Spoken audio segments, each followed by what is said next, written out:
Good day and welcome to this week's edition of the Context Podcast. Enoke Kaumba is my name, and as always, I'm joined by my colleague John-Colin, Namene. Hi, Enoke. Good to be back again on the Context Podcast. How's it going?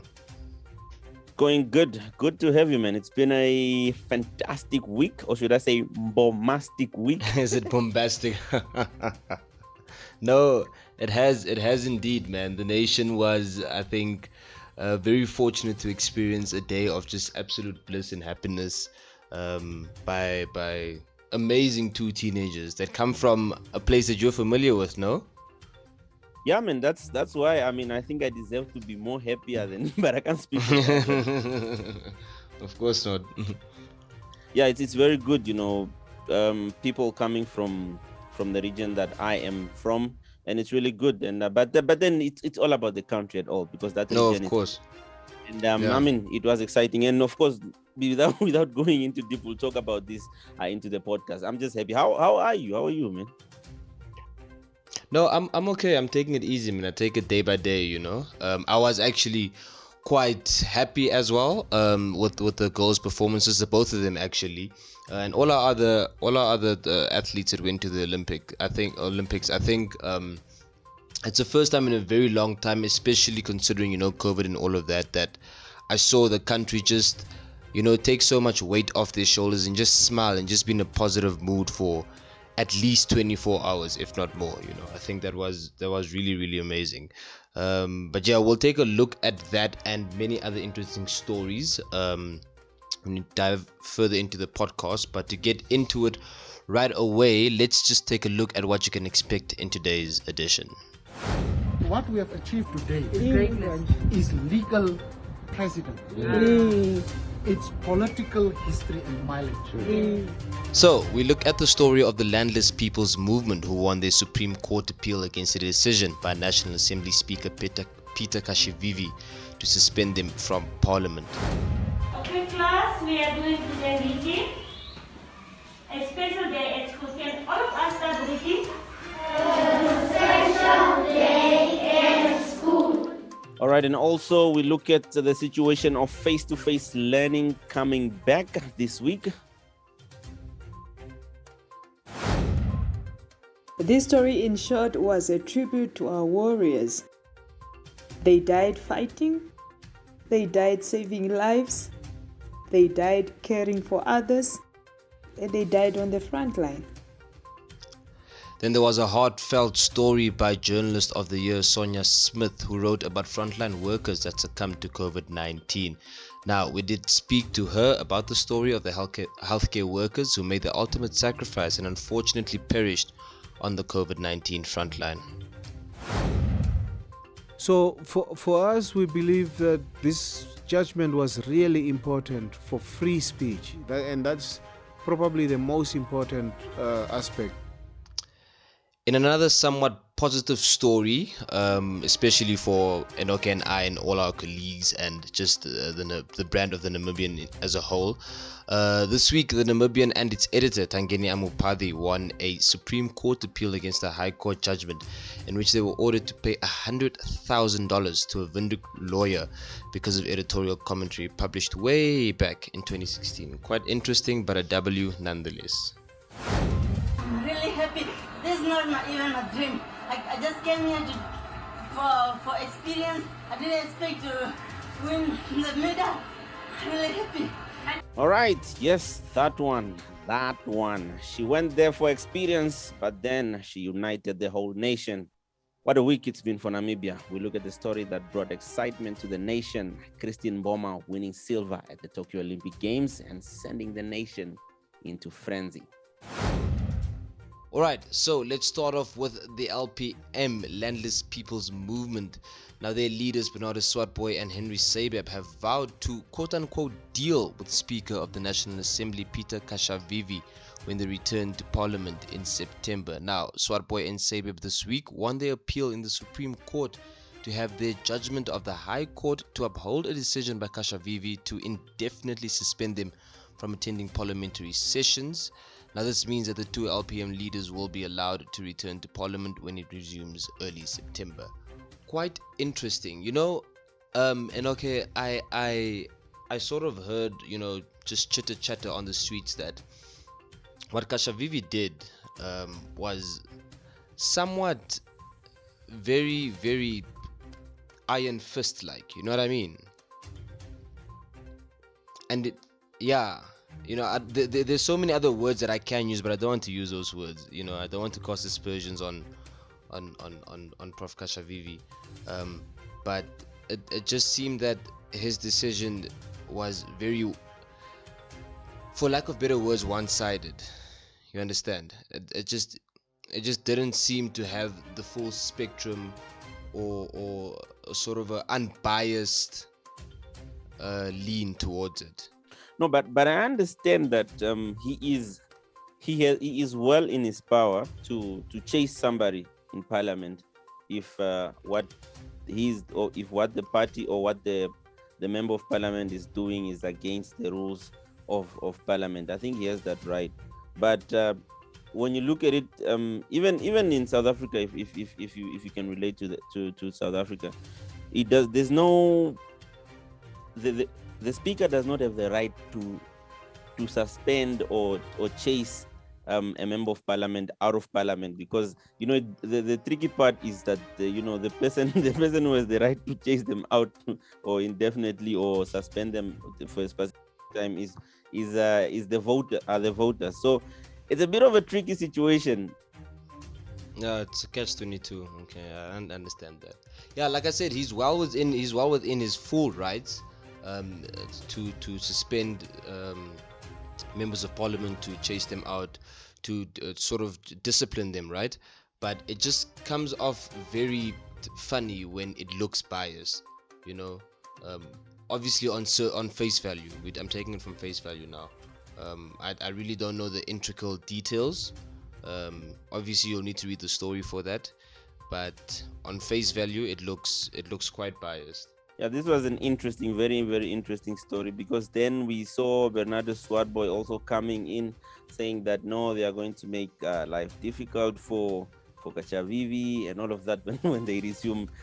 What do you Enoke, what do you make of the sort of status quo of Namibian parliament with their abrupt behaviors that never used to be the case? I think with the introduction of LPM and just young sort of parliamentarians, we have sort of obviously adopted the South African skeleton, but yeah, what do you make of it as a Namibian? I think like you said it, man, it's one of those. I think South Africa, the parliament in South Africa has a very, very big influence on how we do things. Some people might be irritated, some people might not think. I look at it with an open mind. Just I don't judge, because so that I don't come, because no, we are not supposed to take sides, so that I don't weigh into another side because of what's happening. But it's a very, very interesting situation that parliament finds itself in, especially our parliament. One can say what they would like to say. You're entitled to your opinion, but I'll say it's an interesting state that our parliament is in. Let's move on. This week, we saw the resumption of face-to-face learning. We are very excited to have our learners back. Whether people believe it or not, we could not wait for the school to open. But John, you did this story. Tell me, you went on the ground, and also we did get some visuals from other towns like Walvis Bay, Tati, or giving us those. But tell us the experience of you going into the field and just especially face-to-face learning. What did you get from there? Yeah, you're right, Enoke. So I did the story with Sophie, Charlotte, Tati, and Charmaine. Myself, Sophie, and Charlotte were obviously on the ground in Windhoek, and the rest in the other parts of the country. We visited, I think, 3 schools. We visited Moses van der Bijl Primary School, we visited Emmanuel Shifidi High School, and Delta Secondary School, And it was very evident that people were excited, or scholars were excited, pupils were excited, teachers were excited to be back, because they made it clear to us that they were very frustrated being at home, sort of being in limbo, not knowing whether school will return as normal or not. seeing that the whole online thing sort of only worked for upper echelon schools and people that live on the other side of the highway, so it was a very tricky thing. You could see that frustrated them, but they were extremely happy to be back at schools. The only issue that we picked up on, though, was social distancing, because now you must remember that schools are now back to full capacity. It's not going to work like it did last semester, where a group of the class is divided into two groups, and the one group comes the Monday, the next group comes the Tuesday, and it's alternated like that. So now it's the entire class comes every single day, Monday to Friday, grade 8 to 12, and you have a school, for instance, like Delta Secondary School Windhoek, that has 900 students. So it is impossible to social distance in a class with 30 to 40 students. Emmanuel Shifidi has an average of 50 students per class, and social distancing in that space is just impossible. So that's one of the issues that the principal sort of noted, but generally it was a very positive, happy vibe that we got from the schools. One thing that I do want to point out, though, is Delta and Emmanuel Shifidi sort of opened their days or the first day of the term with mixed emotions, because one of their teachers, or both schools lost one teacher each to COVID-19 in June. So they opened their day with a sort of memorial assembly, which was sad, to say the very least. But generally, holistically, it was a very good day. It was a positive day. We are hoping for the best.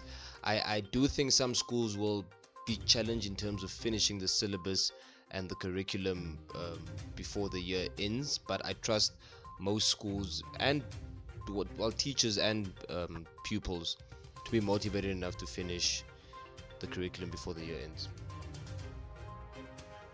Good work, man. That was an interesting story, and thank you very much for getting us those visuals, eh? Yeah, no, you're quite welcome. I think Charlotte is to take the credit for that. She assisted us a lot in that regard. But beautiful visuals nonetheless. Now, in another story, Journalist of the Year Sonya Smith wrote a very heartfelt story about the healthcare workers who have succumbed to COVID-19 while on the front line. In the story, she looked at doctors, nurses, as well as health administrative officials who died, and she also spoke to some of the families and friends of the victims. Now, this is such an emotional story. It depicts emotions, bravery, and also instills also a bit of hope. Here is Sonya giving a little bit of context to the story. The idea really to do this story came from our head of investigative unit, Shinovene, in that he actually asked whether I was willing to do the story. So I accepted, and he guided through on how we can go about it and put it together. The motive really is that we wanted to document every healthcare worker who died fighting COVID-19. Since the pandemic broke early last year, most of the reports have concentrated on the general populace, but nothing really has been reported so much on those that were fighting on the front line. So I accepted the challenge, and so we jumped on it. Part of the challenges, that we experienced while putting this story together was that some families were reluctant to talk, saying that they were still mourning, and going through some, hard times. Others said that they were not ready to speak, publicly at all. Secondly, the other thing, I think it was, the editing process, the verifications, fact checking took a long time, and we could not make use of, or cover everyone because some names were not verified by, family members and or senior medical officers at those hospitals they worked or health facilities they worked at. The emotional part of this story, or putting it together, was when we spoke to the representatives of these families. Some of them, how they described the deceased, They spoke about the plans that the deceased had before, succumbing to COVID-19. For example, I can take you through the story of the late Miss Enoke, after 30 years of service at the Oshakati State Hospital. She had plans to travel to renovate her house, both the village house and, the Oshakati one. And, she never have been to the coastal part of Namibia. Can you believe it? And so she wanted to travel there and, just, be by the sea, have fun with her daughter and the son and her husband. So, it just as a journalist putting that together or hearing, those kind of stories, it just tells you that we are all human beings, and in this life, we obviously do as individuals have plans and time when we want, when we make targets and plans to do certain things. But unfortunately, our plans are not that of the Lord. This story, in short, was a tribute to our warriors. They died fighting. They died saving lives. They died caring for others. And they died on the front line. I think it's great that Sonya actually touched on, that she personalized the story in terms of just going into nurses and doctors and names of people who, are fighting for us every day and obviously, unfortunately, succumb to COVID-19. Because I think we've become so normalized to COVID-19 that when people die or when we hear deaths, we just hear and think numbers, not sort of taking cognizance that these are people's families, these are mothers, these are fathers, brothers, sisters, and these people have names. So kudos to Sonya for putting names to numbers and faces to stories. Lovely work. Yeah, lovely work. And this is just to add one thing, and this is, I would say, this is a war that we're in against an invisible enemy, as the president and other officials like to put it. But the thing is, these health officials, they are the warriors because they are our soldiers, and it's good to just put them in the spotlight out there so that it can also make the people aware that hey, this is what's happening and these are the things that it's going through. And I mean it's really a good story that she did. It was a good thing that the investigative unit came up with this so that they can show the nation out there. But I think personally I would like to just say to all of them that died while trying to save lives, may their soul rest in peace. And I hope this is actually good. I hope we keep on doing this so that they can always be remembered, their legacy is kept, because this is very, very important. And a good story from Sonya, I think, for me. Definitely. You've said it all, Enoke. You've literally said it all. All right, let's look at the story of the Namibians' victory. The Namibian wins appeal in defamation case, a win in which a Windhoek-based lawyer scored against the Namibian and its editor in a defamation case in the High Court 2 years ago has turned into defeat into the Supreme Court. Now, this happened this week. An editorial commentary by the Namibian's editor, Mr. Tangeni Amupadhi, about a house transaction involving a lawyer, his former domestic worker, a property donation, and an eviction, which was published in the newspaper on the 15th of July 2016. So basically what happened here is that there was a lawyer that took a case that took the Namibian to court over an editorial commentary that was made by the Namibian's editor, Mr. Tangeni Amupadhi. Now, Mr. Tangeni was writing his commentary on the story involving the lawyer. So now I think there were comments that were made, there were comments that were made that the lawyer didn't like, and he thought they were defamatory, and then he took the case to the High Court, and then first it was ruled in his favor, and then now the Namibian, of course, appealed. The decision now came into our favor. So this is good. This speaks very well for media, because now it can still help us to still carry on in terms of doing what we love, which is speaking for the voiceless, I think. Yeah, I think this win it's an umbrella win because it's a win for not only journalism, it's a win for media, it's a win for free speech, it's a win for the voiceless. I think the two elements to the story that we shouldn't forget: we all have rights, and our rights shouldn't trump on other people's rights. Basically, allow people to have freedom of speech, but also allow people to take you to court if they see fit. And I think this was sort of beautifully encompassed in the story. But yeah, let us listen to Mr. Amupadhi and get a feel on what he thinks about this story. First of all, the background of the case is that we wrote an editorial in 2016. This editorial was critical of people who are wealthy or rich, and we believe the law had allowed a lot of room for the rich people to easily take houses that belong to the poor. And very often, because some institutions like banks or the municipalities that were owed some debt, they would very quickly put these houses on auction. So our editorial called for measures to be put in place in order to close these loopholes.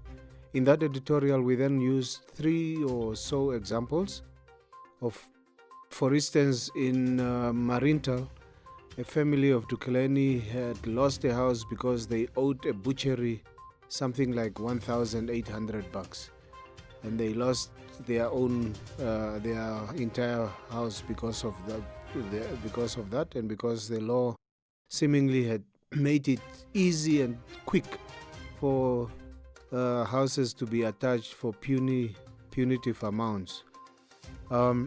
The High Court, because we mentioned another case of that time of a lawyer by the name of Vincent Ferdinand du Toit, who had seemingly bought a house as a loan. He actually used his money, bought a house for his domestic worker, but as a loan. So we criticized that. The headline of the editorial was called that there must be some justice for people who seemingly come across as greedy. They would basically go into areas like those or use the poor to get houses. So in this case, the High Court felt or agreed with Vincent du Toit, who said we called him greedy and all sorts of bad name characters. We appealed that case to the Supreme Court. Eventually, the Supreme Court ruled in our favor. Our defense in that case was that the comment was based substantially on facts, true facts that have not been disputed, especially definitely not by Vincent du Toit. He disputed none of those. So for us, we believe that this judgment was really important for free speech, and that's probably the most important aspect. It was truly an important issue for free speech, because in a democracy, people must be able to differ, people must be able to make criticism, even robust, or even if it's harsh, as long as that criticism helps to move us forward. We appreciate actually the majority judgment that said we were raising an issue that seemed to be of a society that is not caring of the poor. So this means a lot for free speech, not just for journalists, not just for the media, but generally for the public. All right, save the best for last. The big one, Namibia's Christine Mboma, 18 years of age, yes, just 18, has done the unthinkable. Wow. Or did the unthinkable by winning the silver medal in the women's 200 meter at the Tokyo Olympics, carrying the hopes of an entire nation. Mboma flew across the finish line in 21.81 seconds to end second to Jamaica's Elaine Thompson-Herah. Namibia's Beatrice Maslingi was also in the race. She also ran an exceptional race. She finished sixth in a personal best time of 22.28. But you already know that, right? Oh, of course. Come on. Who doesn't know that at this point in this country? You're living under a rock if you don't know that, man. I think that was exceptional, man. So amazing. Like I said earlier in the intro, it was so great to see an entire nation just in good spirits, you know. But you must also remember the pressure on these girls, hey, to be holding and carrying the hopes of an entire nation on your shoulders at 18 years old. They're just teenagers. I think they did incredibly well. They really did so well under pressure, and kudos to their coach Henk Botha as well. I think he is a unsung hero in the story also. He has made sure that his goals are, you know, sorted at all times, that they're always prepared, that they're shining for us, and he even wears our national Namibian shoes, the Plakkies, you know. So he represents us in all fronts, in all corners. So kudos to Mr. Henk Botha. But kudos to the girls as well. Man, amazing, absolutely exceptional. Look, man, the newspapers, I mean, I might even go as further as going with the other newspapers. The way this story made it made news, it was news. So you could see every front page, every newspaper was trying to be creative in how to tell this. This was such a big story. I think we were the most creative though. Yeah, national. Definitely. And the quality of the pictures were good. Amazing, man, absolutely amazing. Everything around the whole story, the quality of the pictures, the headlines in our paper and in every other sort of media outlet's paper as well. The race itself, you know, the reaction of the girls, the reaction of the country, the involvement of the coach, everything around this, every sort of detail, every nuance is just, you can't fault it, man. Yeah, no, it was really good, and I'm happy. Yeah, I'm happy. I'm so sorry. I will say one thing though.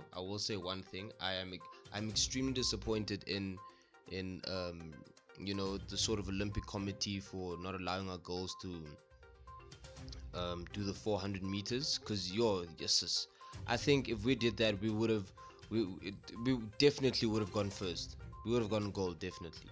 But you know, I just thought I'd point that out because I think that's how every other Namibian is feeling. But nonetheless, we are so happy and so proud of that silver medal. Brilliant.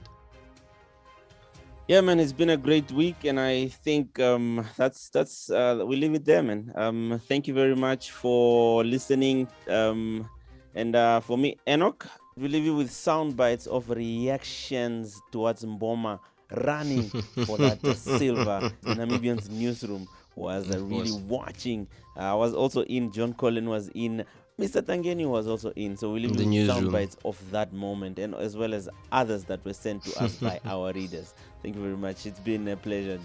Thanks, Enoke. Always. Until next time, ladies and gentlemen, it's cheers.